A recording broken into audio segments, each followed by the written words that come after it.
Assalamualaikum warahmatullahi wabarakatuh. Perkenalkan, nama saya Leonardo Hadinu dengan NIM C1B023065. Kali ini saya akan memaparkan materi persepsi dan pengambilan keputusan dalam organisasi. Kali ini kita akan membahas dua proses kognitif mendasar yang menentukan keberhasilan organisasi, persepsi dan pengambilan keputusan.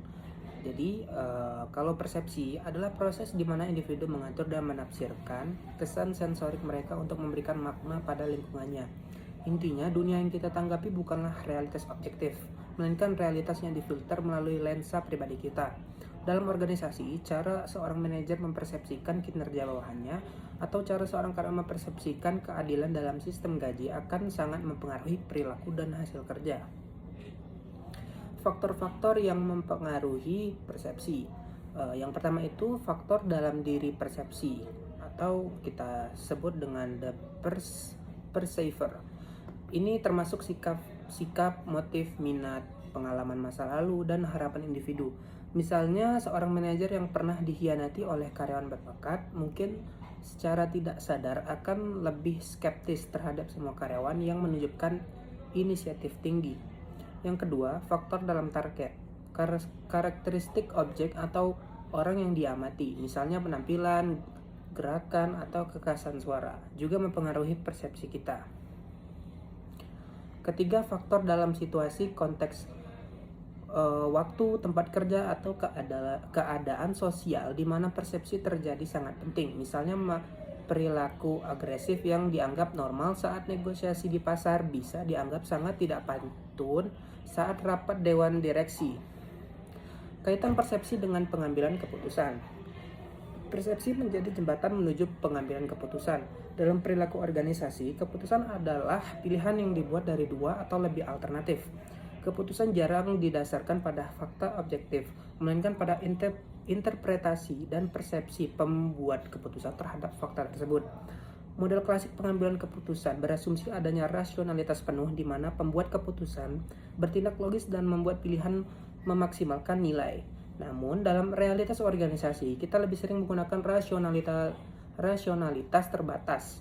Ini berarti kita menyederhanakan masalah yang kompleks agar lebih mudah dipahami dan kemudian mencari solusi yang cukup baik atau memuaskan, bukan yang terbaik.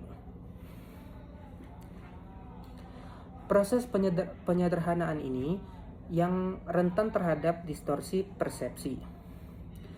Lalu, bias dan kesalahan persepsi dalam pengambilan keputusan. Distorsi persepsi menyebabkan berbagai bias dan kesalahan yang merusak kualitas keputusan. Di antaranya, yang pertama itu ada bias konfirmasi, kecenderungan untuk mencari informasi yang menguatkan keyakinan atau persepsi awal kita dan mengabaikan informasi yang bertentang. Ini sangat berbahaya saat melakukan penilaian kinerja atau memiliki kandidat. Yang kedua, jalan pintas persepsi atau shortcuts, termasuk efek halo di mana kesan tunggal yang positif, misalnya pandai berbicara, membuat kita menyimpulkan bahwa individu itu unggul dalam segala hal, cerdas, jujur, rajin, atau proyeksi yaitu cenderung untuk menganggap orang lain memiliki karakteristik dan motif yang sama dengan kita. Yang ketiga, eskalasi komitmen, kesalahan persepsi yang menyebabkan seseorang tetap pada keputusan buruk meskipun ada bukti jelas kegagalan. Keputusan ini dipertahankan karena adanya keengganan untuk mengakui kesalahan atau mengakhiri proyek yang sudah menghabiskan banyak sumber daya. Lalu, implikasi HR dan organisasi.